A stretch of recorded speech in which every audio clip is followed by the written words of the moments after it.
भारत माता की, भारत माता की जय गुरुदेव,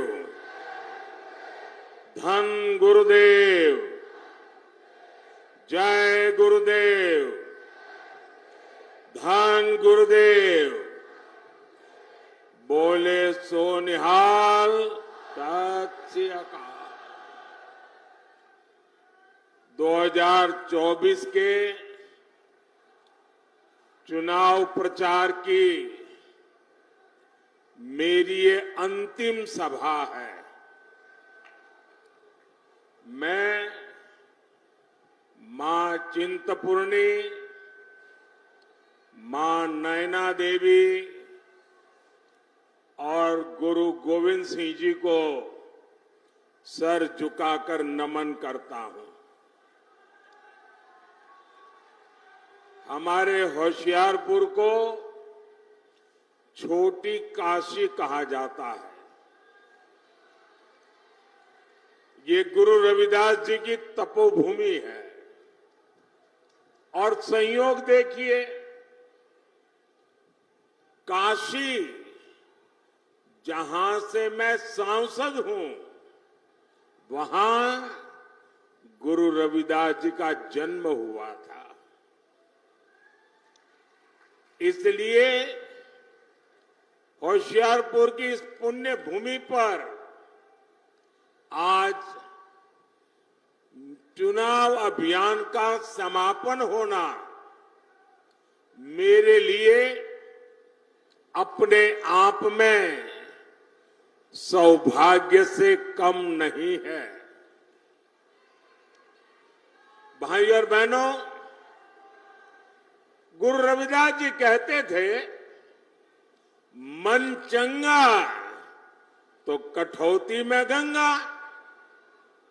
मैं भी पूरे ईमानदार मन से देश की सेवा में जुटा हुआ हूं और इसलिए जनता का आशीर्वाद भी मेरे साथ है। मैं देश भर में जाकर के आया हूं। जनता जनार्दन ने तीसरी बार मोदी सरकार बनाना पक्का कर लिया है।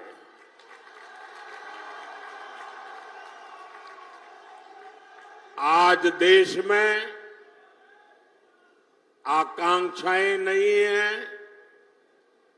आज देश में उम्मीदें नहीं हैं। आज देश में आत्मविश्वास नया है। दशकों बाद ऐसा समय आया है, पूर्ण बहुमत वाली केंद्र सरकार हैट्रिक लगाने जा रही है। और इसकी सबसे बड़ी वजह है विकसित भारत का सपना। आज हर भारतीय विकसित भारत के सपने के साथ एक रूप हो गया है, जुड़ गया है। और इसलिए हर देशवासी हमें आशीर्वाद दे रहा है। साथियों, आपको याद होगा, मैंने लाल किले से कहा था, यही समय है, सही समय है। और आज फिर कह रहा हूं, 21वीं सदी भारत की सदी होगी।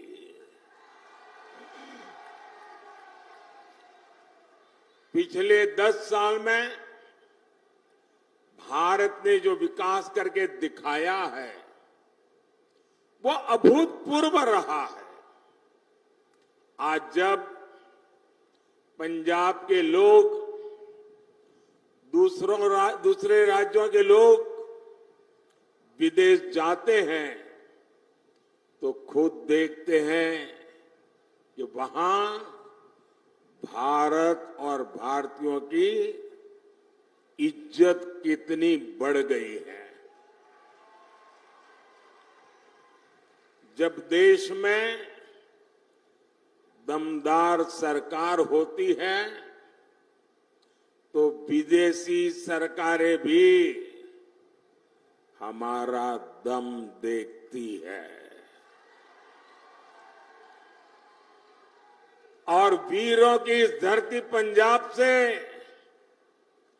बेहतर कौन जानेगा कि दमदार होने का मतलब क्या होता है। दमदार सरकार जो दुश्मन के छक्के छुड़ा दे, दमदार सरकार जो दुश्मन को घर में घुसकर मारे, दमदार सरकार जो भारत को आत्मनिर्भर बनाए, दमदार सरकार जो भारत को समृद्ध बनाए। इसलिए पंजाब भी इस बार जोर शोर से कह रहा है, फिर एक बार, फिर एक बार, फिर एक बार। साथियों, गरीब कल्याण मेरी सरकार की बहुत बड़ी प्राथमिकता है और इसमें गुरु रविदास जी की बहुत बड़ी प्रेरणा है। गुरु रविदास जी कहते थे, ऐसा चाहूं राज में जहां मिले सबन को अन्न, छोट बड़ो सब सम बसे, रैदास है प्रसन्न। बीते 10 वर्षों में हमने गरीब से गरीब को मुफ्त अनाज और मुफ्त इलाज की सुविधा दी है। आज किसी भी गरीब, दलित, वंचित मां की संतान को भूखे पेट नहीं सोना पड़ता। आज गरीब महिला को अपनी बीमारी छिपाने की मजबूरी नहीं है। अब उसके पास राशन कार्ड है, आयुष्मान कार्ड है। साथियों, गुरु रविदास जी ऐसा समाज चाहते थे जहां जाति के आधार पर समाज में कोई भेद न हो। उन्होंने कहा था, जाति जाति में जाति है, जो केतन के पात, रैदास मनुष्य ना जुड़ सके, जब तक जाति न जात। आज मोदी सरकार की योजनाओं का लाभ बिना भेदभाव सभी को मिल रहा है। सभी को पक्का घर मिला, बिना भेदभाव सभी को मुफ्त गैस कनेक्शन दिए मिला, बिना भेदभाव सभी को शौचालय मिला, बिना भेदभाव सभी को बिजली कनेक्शन मिला, बिना भेदभाव ऐसी योजनाओं ने गरीब और दलित के लिए स्वाभिमान से जीना संभव किया है। यही तो गुरु रविदास जी की सीख है। यही सबका साथ, सबका विकास हमारा सुशासन का मंत्र है। रविदास जी ने यह भी कहा है, 100 बरस लव जगत में ही, जीवत रही करू काम, रैदास कर्म ही धर्म है, कर्म करहु निह काम। अर्थात 100 वर्ष का जीवन हो तो भी पूरे जीवन हमें काम करना चाहिए। वो कहते थे कर्म ही धर्म है। गुरु रविदास जी की ये भावना हमारी सरकार की कार्य संस्कृति में झलकती है। चुनाव की इस भागदौड़ में भी हमारी सरकार एक पल भी व्यर्थ नहीं कर रही है। सरकार बनते ही तीसरे टर्म में अगले 125 दिन में क्या होगा, सरकार क्या करेगी, सरकार कैसे करेगी, सरकार किसके लिए करेगी, सरकार कब तक करेगी, इसके रोड मैप पर काम कर लिया गया है।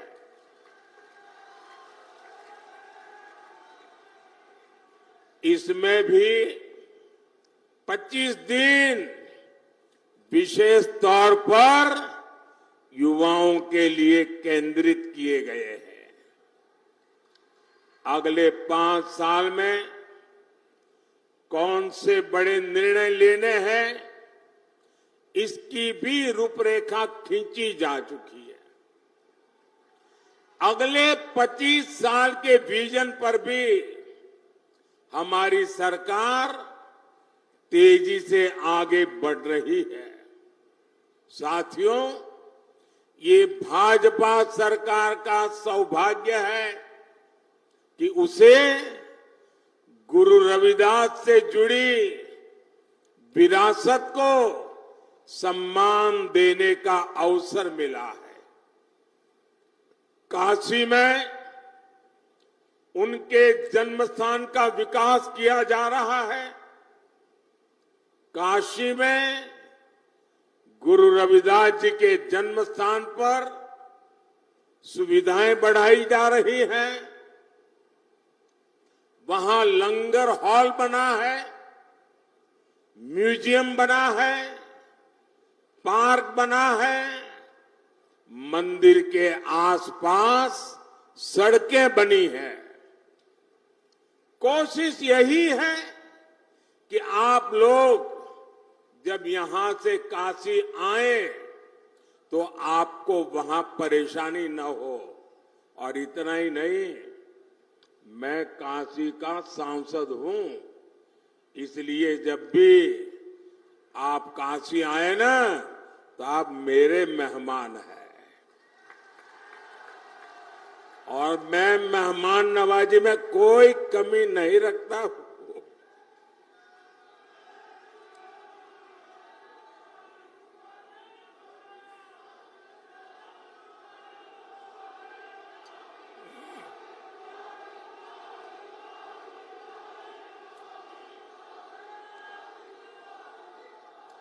साथियों,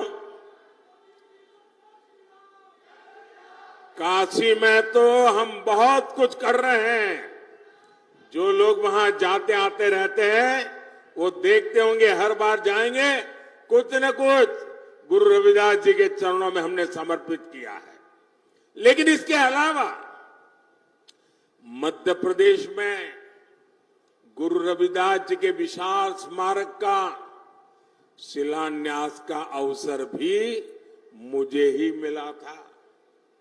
वहां मध्य प्रदेश में भाजपा सरकार है और वो कार्यक्रम ऐसा हुआ, हजारों गांवों की मिट्टी और देश की सैकड़ों नदियों के जल एकत्रित करके गुरु रविदास जी का भव्य स्मारक मंदिर वहां बनाया जा रहा है। भोपाल में ग्लोबल स्किल पार्क का नाम भी गुरु रविदास जी के नाम पर रखा गया है। दिल्ली में भी तुगलकाबाद में गुरु रविदास जी महाराज का जो पवित्र स्थान है उसे और दिव्य बनाना भी ये हमारा संकल्प है। इसके लिए सुप्रीम कोर्ट से जमीन की विशेष मंजूरी भी ले ली गई है। और आज जब मैं होशियारपुर आया हूं तो अपने मन की एक और बात आपको बताना चाहता हूं। आपको पता है कि हमने अयोध्या में प्रभु राम का मंदिर तो बनाया। जय श्री राम। 500 साल बाद अयोध्या में भगवान राम का मंदिर बना। और आपको खुशी होगी, ये अयोध्या में प्रभु राम जन्म स्थान का पहला लड़ाई अगर किसी ने लड़ी थी तो मेरे सिख भाई बहनों ने लड़ी थी। और तब से लड़ाई चली और आज राम मंदिर बना है। राम मंदिर तो बना, लेकिन यात्रियों की सुविधा के लिए हमने अयोध्या में एक बहुत बड़ा हवाई अड्डा बनाया। लेकिन हवाई अड्डे का नाम हमने महर्षि वाल्मीकि के नाम पर रखा है। यानी राम जी के पास जाना है, रामलला के पास जाना है, पहले वाल्मीकि जी के पास जाना होता है। इसी प्रकार मेरी इच्छा है कि आदमपुर एयरपोर्ट का नाम भी गुरु रविदास जी के नाम पर रखा जाए।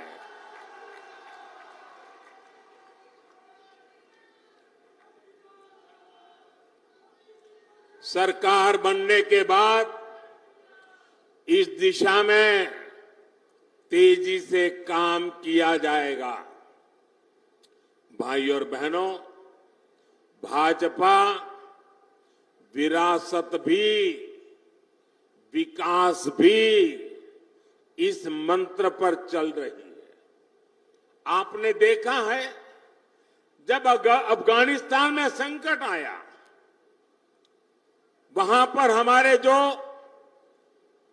सिख भाई बहन रहते थे, वहां जो हमारा गुरुद्वारा था, बहुत खतरे पैदा हो गए, तो हम गुरु ग्रंथ साहब के स्वरूपों को पूरे अदब के साथ माथे पर रख करके भारत लाए। इतना ही नहीं, हमने साहिबजादों के बलिदान को श्रद्धा पूर्वक नमन करते हुए 26 दिसंबर को वीर बाल दिवस मनाना तय किया। और ये सिर्फ एक दिवस नहीं है, इतना बड़ा बलिदान, इतना बड़ा त्याग, इतनी बड़ी प्रतिबद्धता केरल के बच्चे को भी पता होनी चाहिए, आसाम के बच्चे को भी पता होना चाहिए, तमिलनाडु के बच्चे को पता होना चाहिए, बंगाल के बच्चे को भी पता होना चाहिए। और इसलिए हमने वीर बाल दिवस के द्वारा हिंदुस्तान की भावी पीढ़ी को प्रेरणा देने के लिए वीर बाल दिवस की परंपरा शुरू की है। हमने हरमिंदर साहब के लंगर को टैक्स से मुक्त किया। विदेशी भक्त भी सेवा के लिए दान दे सके, इसके लिए हमने नियमों में छूट भी दी है। साथियों, विकसित होते भारत के सामने कुछ चुनौतियां भी है। कांग्रेस और इंडी गठबंधन की स्वार्थ की राजनीति, वोट बैंक की राजनीति ने देश का बहुत नुकसान किया है। इनका वोट बैंक, जो वोट बैंक के प्रति उनका प्यार था कि बंटवारे के समय के हमारे करतारपुर साहिब पर भारत का अधिकार नहीं जता पाए। यही लोग हैं जो अपने वोट बैंक के लिए लगातार राम मंदिर का विरोध करते रहे। अपनी तुष्टीकरण की इसी राजनीति की वजह से इंडी गठबंधन सीएए का भी विरोध कर रहा है। साथियों, आजकल देश के लोग इंडी गठबंधन वालों से संविधान की रट सुन रहे हैं। ये वो लोग हैं जिन्होंने इमरजेंसी में संविधान का गला घोंट दिया था। जब 84 के दंगों में सिखों के गले में टायर बांधकर जलाया जा रहा था, तो इन्हें संविधान की नहीं सूझी। साथियों, मोदी ने एक संकल्प लिया है कि वो दलितों, पिछड़ों, आदिवासियों का आरक्षण किसी को भी छीनने नहीं देगा। अपनी सरकार के 10 साल में मैंने लगातार एससी, एसटी, ओबीसी के आरक्षण की रक्षा की है। ये कांग्रेस और इंडी गठबंधन वाले मेरी इस कोशिश से भी भड़के हुए हैं। दरअसल आरक्षण को लेकर इनके खुद के इरादे बहुत खतरनाक हैं। इनका पूरा track record SC, ST, OBC का आरक्षण छीनने का रहा है। सरकारी नौकरी में धर्म के आधार पर आरक्षण हो, स्पोर्ट्स में, सरकारी टेंडर में धर्म के आधार पर आरक्षण हो, यूनिवर्सिटी के दाखले में धर्म के आधार पर आरक्षण हो, ये संविधान की भावना का, बाबा साहब आंबेडकर की भावना का अपमान कर रहे हैं। ये दलितों और पिछड़ों का आरक्षण छीनकर उसे सिर्फ और सिर्फ मुसलमानों को देना चाहते हैं। ये धर्म के आधार पर देश को बांटने की एक और बड़ी गहरी साजिश है। 2024 के इस चुनाव अभियान में मोदी ने इनकी इस सबसे बड़ी साजिश से पर्दा उठा दिया है, उनको बेनकाब कर दिया है और इसलिए बौखलाए हुए हैं और लगातार मोदी को नई नई गालियां देते रहते हैं।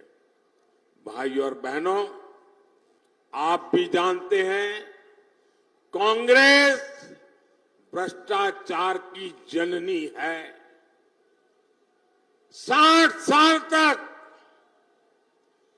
कांग्रेस ने जो कारनामे किए हैं, भ्रष्टाचार की एक से बढ़कर एक वारदातें की हैं, ऐसा लगता है कांग्रेस ने भ्रष्टाचार में डबल पीएचडी कर ली है। और अब कांग्रेस के साथ एक और कट्टर भ्रष्टाचारी पार्टी भी जुड़ गई है। इतना ही नहीं, ये भयंकर झूठवादी पार्टी भी है। अब आप देखिए, यहां तो आमने सामने लड़ने का ड्रामा कर रहे हैं, दिल्ली में एक साथ चुनाव लड़ रहे थे और लोग भूले नहीं कि ये झूठवादी पार्टी, ये कट्टर भ्रष्टाचारी पार्टी की पहली सरकार कांग्रेस के समर्थन से दिल्ली में बनी थी और इसलिए इन्होंने जो भ्रष्टाचार की जननी कांग्रेस है उससे बराबर भ्रष्टाचार के पाठ पढ़ लिए हैं। हम छोटे थे तो एक कथा सुना करते थे और कथा बड़ी मजेदार थी। वो कथा ऐसी थी कि एक प्रेग्नेंट विमेन डिलीवरी के लिए अस्पताल में गई और बेटे का जन्म हुआ, लेकिन जो नर्स वो डिलीवरी करवा रही थी वो ढूंढने लगी चारों तरफ, उसकी अंगूठी कहीं खो गई थी। वो रोने लगी, अरे मेरी अंगूठी कहां गई, अंगूठी कहां गई।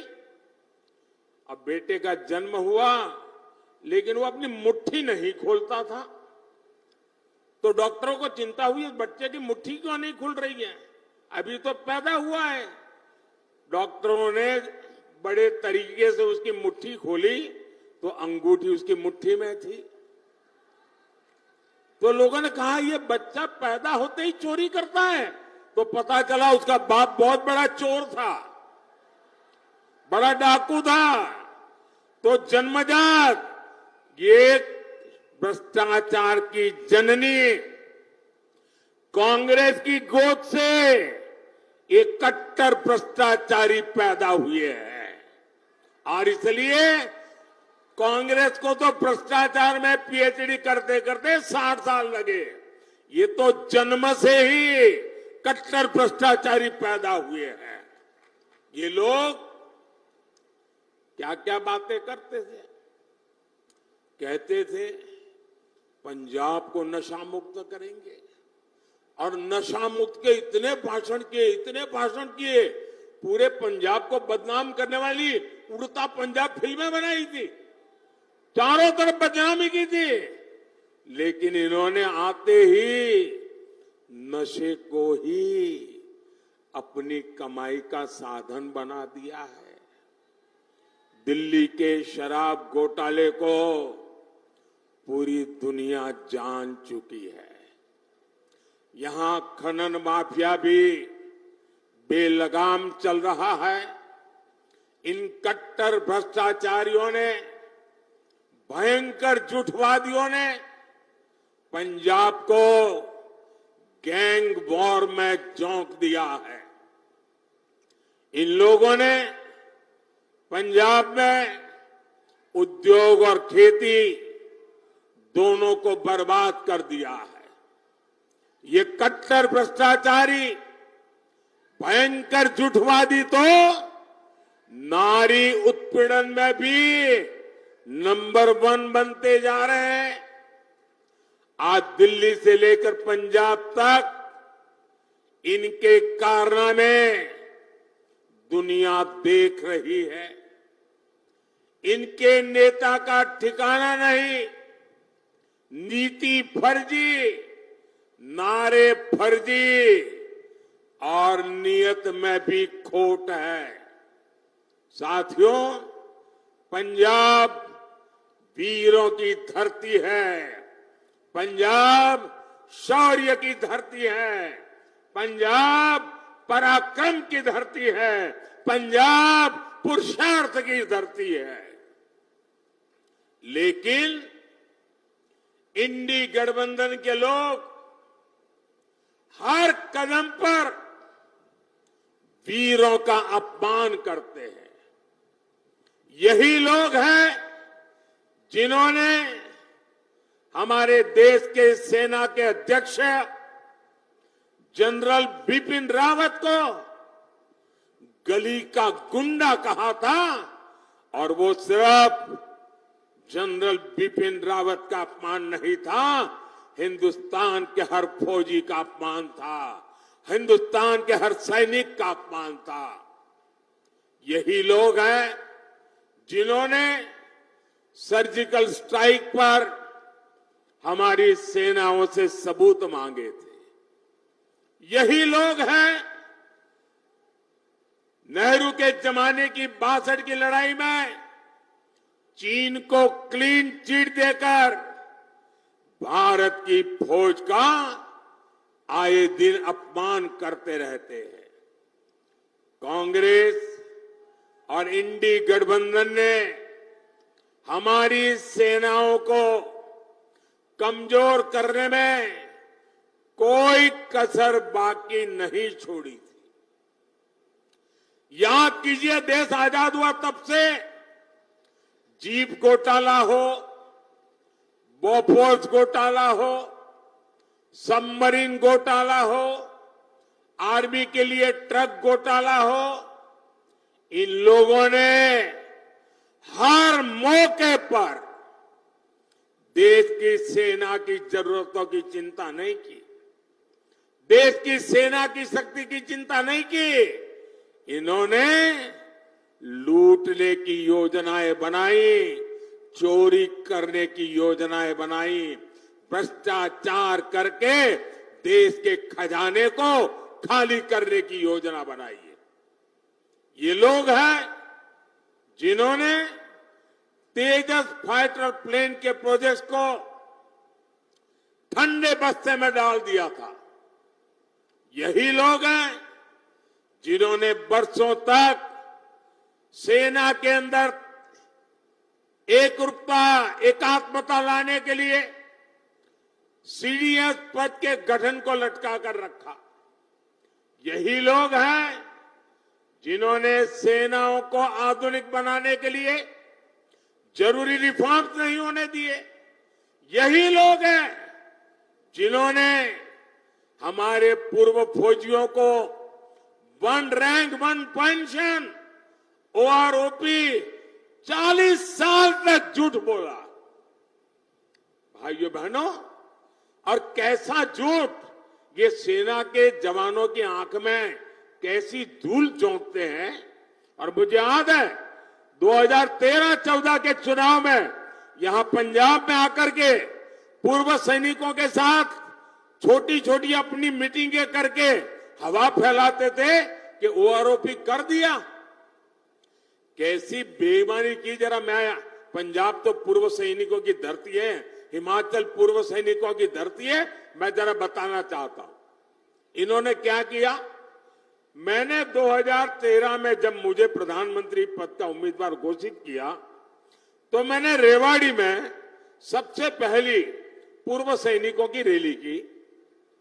उस रैली में मैंने घोषणा की कि हमारी सरकार बनेगी तो हम 1 रैंक 1 पेंशन लागू करेंगे। तो ये घबरा गए, बोले मोदी ऐसी चीज लाया है कि मर जाएंगे। तो इन्होंने क्या किया, आनन फानन में 500 करोड़ रुपया रख करके बोल दिया कि ओआरओपी लागू। ऐसा झूठ। आप देखिए, जब मैंने इसको लागू किया 1.25 लाख करोड़ रुपया पूर्व सैनिकों के खाते में जमा किए, 1.25 लाख करोड़ रुपया तब ओआरओपी हुआ है। ये 500 करोड़ में खेल खेलते थे। यानी कितना झूठ बोलते हैं ये लोग। भाइयों बहनों, मोदी का लक्ष्य भारत की सेनाओं को सबसे ज्यादा आधुनिक बनाना है, सबसे ज्यादा सामर्थ्यवान बनाना है, सच्चे अर्थ में आत्मनिर्भर बनाना है। लेकिन मोदी के इस अभियान से इंडी वालों की काली कमाई के रास्ते बंद होते हैं। इसलिए ये मोदी पर अपना गुस्सा निकाल रहे हैं। और भाइयों बहनों, साफ है, सेना बनती है तो हमें हर चीज में ध्यान रखना होता है कि मुकाबला किससे करना है। लड़ाई होगी तो किसके साथ होगी, युद्ध होगा तो किसके साथ का होगा, उसकी ताकत क्या है, उस हिसाब से हमारी की सेना को तैयार करना होता है। सिर्फ 26 जनवरी में परेड के लिए सेनाएं तैयार नहीं की जाती है। सेना लड़ाई के लिए तैयार की जाती है, दुश्मन के दांत खट्टे करने के लिए तैयार की जाती है, मां भारती की रक्षा के लिए तैयार की जाती है। लेकिन इन्होंने सेना को भी राजनीति का हथियार बना दिया है। इससे बड़ा पाप कोई नहीं कर सकता है। और मैं इंडिया अलायंस वालों को कह रहा हूं, मैं चुप बैठा हूं, इसका मतलब ये समझिए, गलती मत कीजिए मोदी को समझने की। अगर मोदी जिस दिन मुंह खोलेगा तो हमारी 7 पीढ़ी के पाप निकाल करके रख दूंगा।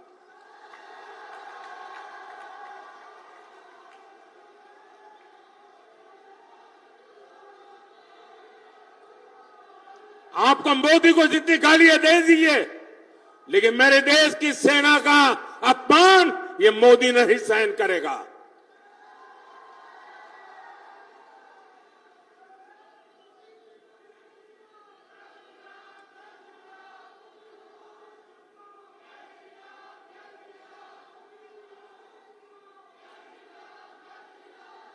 भाई और बहनों, गरीब का ये बेटा हर गरीब को, दलित को, पिछड़े को विकास की नई ऊंचाई देना चाहता है। आने वाले 5 साल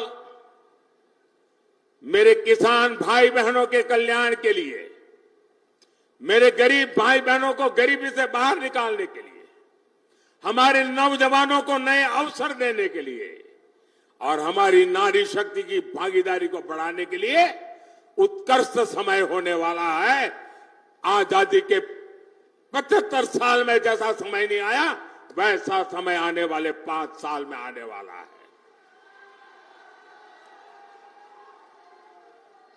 और इसलिए चुनाव की मेरी आखिरी सभा में गुरु रविदास जी की पवित्र भूमि से, गुरुओं की पवित्र भूमि से, वीर बलिदानियों की पवित्र भूमि से मैं देशवासियों को कह रहा हूं, आखिरी चरण में मतदान के सारे रिकॉर्ड तोड़ दीजिए, भारी मतदान कीजिए और जहां जहां भाजपा एनडीए के उम्मीदवार है वहां भारी बहुमत से विजयी बनाइए। 400 पार का आखिरी जो काम है वो आखिरी तबके के मतदाताओं के पास है। मुझे पूरा विश्वास है कि वो सौभाग्य जाने नहीं देंगे।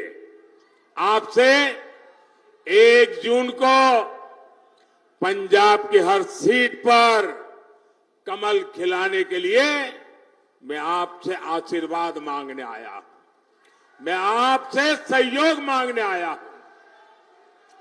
होशियारपुर से बहन अनीता सोमप्रकाश जी और आनंदपुर साहब से मेरे पुराने साथी कार्यकर्ता सुभाष शर्मा जी को भारी मतों से विजयी बनाने के लिए मैं आपसे प्रार्थना करता हूं। ज्यादा से ज्यादा परिवारों में जाएंगे, ज्यादा से ज्यादा परिवारों में जाएंगे। मुझे आपसे जवाब चाहिए, ज्यादा से ज्यादा परिवारों में जाएंगे, हर घर में जाएंगे, ज्यादा से ज्यादा मतदान कराएंगे, हर पोलिंग बूथ में विजय दिलाएंगे, गांव गांव कमल खिलाएंगे। अच्छा, मेरा एक काम करेंगे, ऐसा नहीं पूरी ताकत से बोलो तो बताऊंगा। मेरा एक काम करेंगे, जरा हाथ ऊपर करके बताइए, मेरा काम करेंगे।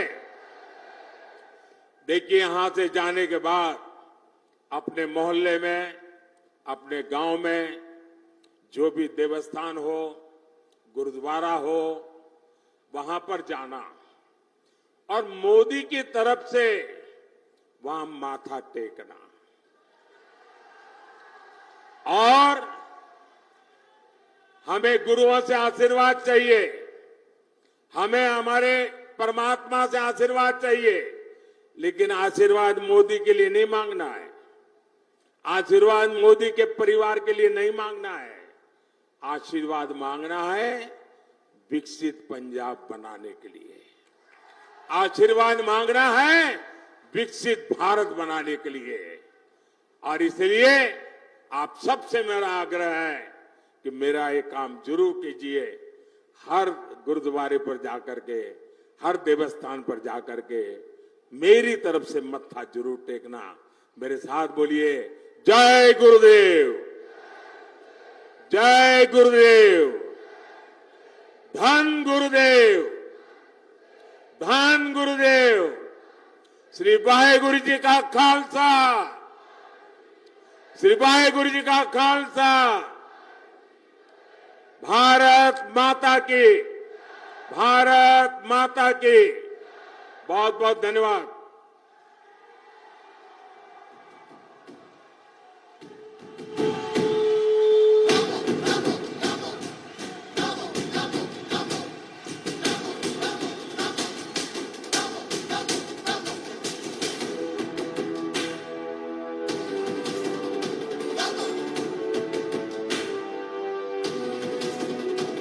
ओंकार एक भरो भरो, धरा का हित करो करो, पाप से लड़ो लड़ो, आगे तुम बढ़ो बढ़ो।